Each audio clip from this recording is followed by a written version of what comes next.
Hey, good morning to everybody. Happy Tuesday. It's Daryl here. It's bright and freaking early, man. It's 3 a.m. here in Connecticut on the East Coast. Okay, let's see how to start this video.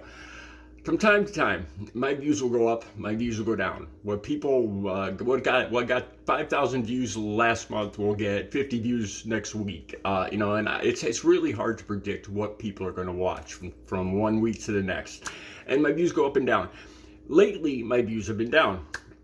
And I really don't let this bother me too much, but when my views go down, I tend to throw caution to the wind. There's things I want to talk about, but I can't talk about because my channel's monetized and I'll get yellow lighted. And that means they won't put advertising on that one particular video if I mention specific substances, if I mention specific groups, specific activities, specific events.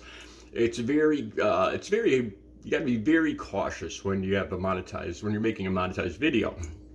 When my views go down, I throw caution to the wind. And I talk about things that I really want to talk about. And like this video, I probably won't even attempt to monetize. I've been wanting to talk about this for a long time. Let me say this first and foremost. The purpose of this video is to get across the fact that recovery is possible. I am a recovering addict. I'm a recovering heroin and crack cocaine addict. I've been clean and sober since October 23rd of 2006, coming up on 18 years clean and sober, hardcore addict. I mean, I drank any kind of liquor and I took any kind of substance I could get my hands on. Now that brings me to today's video. I'm not a big conspiracy theory guy. But one thing I've noticed, I'm a lot more out of the know. I'm out of the knowledge now that I've been clean and sober for the last 18 years. I'm not on the street. I'm not buying. I'm not using, and I'm kind of out of the knowledge of what's going on. But if they do a Google search, and you could do this yourselves, this one area of the country here in New England, Connecticut. We'll talk about Connecticut, but New England in general is a lot different from the rest of the country. Now, this was the fact all through my years of using, from the time in the 80s to the 90s to the 2000s up to 2006, there is almost no methamphetamine in Connecticut or in New England. There wasn't back when I was using, and there isn't now. If you Google this right now, say you Google Florida or Google Texas or Google California, or any of the plain states up in North Dakota, South Dakota, Wyoming, Colorado, Ohio. Not that Ohio is a plain state. You'll see daily arrests for methamphetamine. This drug is ravaging the country. It's been doing that for decades. Here in this area, people might not believe this unless you live here, but in this area of the country, there almost is no methamphetamine. Now, like I said, I'm not on the streets. I'm not buying, so I don't know exactly what's going on in the streets, but I'm still in contact with recovery centers. I still go to NA and AA groups.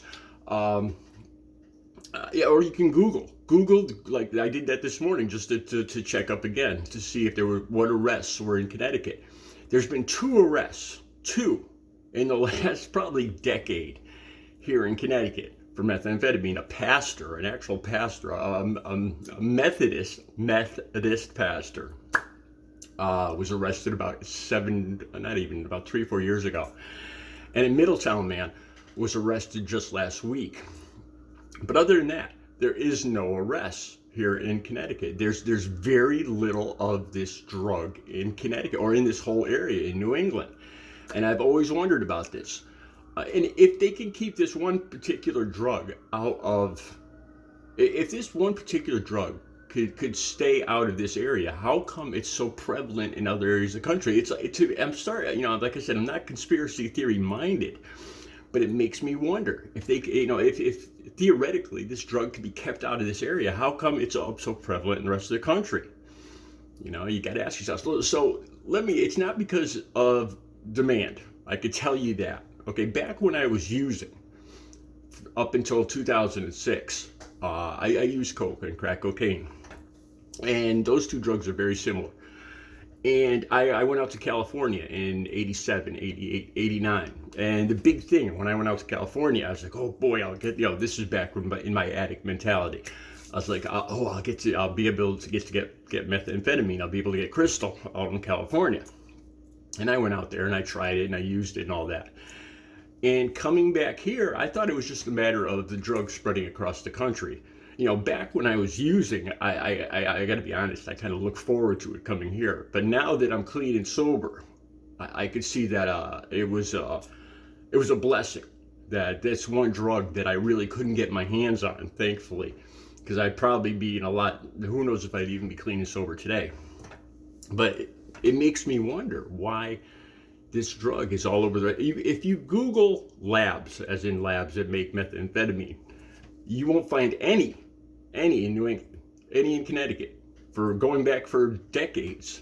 Back when I was using cocaine in the 80s, 90s, early 2000s, I used to go down to New York City. And in this area of the country, it's Dominican and Colombian and Jamaican gangs that generally run the drug distribution, like cocaine coming up into the country. As for heroin, it comes through Puerto Rico, mainly. I don't know why this is, but this is just the way it was. As far as Mexico and drugs in this area, there's really was none. I knew one Mexican guy back when I was using and dealing back before 2006. And it makes me wonder if there's a bigger distribution network where the country is divided up. Because why else would there be so much prevalence of this drug all over the rest of the country and not in this area? Because it's not for the demand. Because I used to be an addict, and back when I was using, I would have loved to know a place to get this. Now I'm thankful that it's not here. One other thing that I want to tell you guys, I don't know if you're familiar with this. If you don't use drugs and you find like some kind of paraphernalia in your house or in your car or something like that, somebody you know is using, the one way to tell the different paraphernalia, a crack pipe, it's called a stem, and it's a glass stem, and it's about this long. And there's usually like a metal, like a Brillo pad or chore boy they call, put inside of it. That is used especially just for smoking crack. For methamphetamine, it's a pipe with a round ball on the end. And you put the methamphetamine into the glass ball. You drop it in there and you roll it back and forth and heat it, and that's how that's smoked. And these two devices are used solely one for one and one for the other. So if you come across this in your car, in your house, in some of your family members, you'll know what they're using. But it's made me wonder why this drug is so prevalent. And you'll see daily arrests. If you Google the rest of the country, you'll see daily arrests for methamphetamine. But here in Connecticut and New England especially, like Maine, Massachusetts, Vermont, New Hampshire, Rhode Island, down to New Jersey, there's only a couple arrests maybe in the last couple of years, and the drug is almost non-existent in this area. And it makes me wonder if there is a larger distribution agreement at work where the country is divided up into areas where one area is distribution of methamphetamine and one area is still solely distribution of cocaine, if it's run by gangs or distribution networks or something even bigger like politics or law enforcement. Because it has to be something big. I don't understand, because there is a demand here in this area without a doubt. And being an ex-addict, I know that. And I'm not saying this, like I said, I'm thankful that it's this way now. But back when I was using, I wondered why it wasn't here, and it's still the same. It's still, if you Google this now, you'll see it. And it's I imagine the rest of the country probably doesn't know this, but there's almost no methamphetamine in New England, and there never has been. It's just cocaine is king here, crack is king here, and it still is, apparently. Like I said, I've been out of the know for a while now, but if you Google this, you'll see. And I'm not a conspiracy-minded person, but I have always wondered why this is. If they can keep that one particular drug, or if this one particular drug can be kept out of this area, how come it's so prevalent in the rest of the country? Makes you wonder. I'm going to be back with another video. I want to talk about this. I've never talked about this, and I know one of the main reasons I've been able to stay clean and sober. I got clean and sober when I was 40 years old, and I've never admitted this. But my sex drive, getting older, has gone down.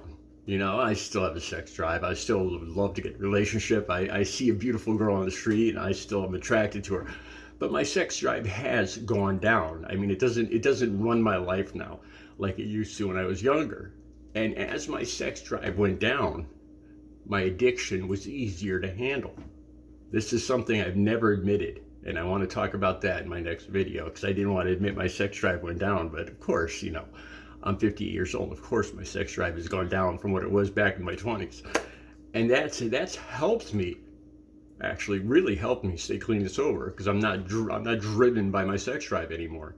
You know, I think things out a lot more clearly now that I'm not led around by my dick. to be totally honest with you guys. That's coming up in the next video. All right, you guys have a good Tuesday.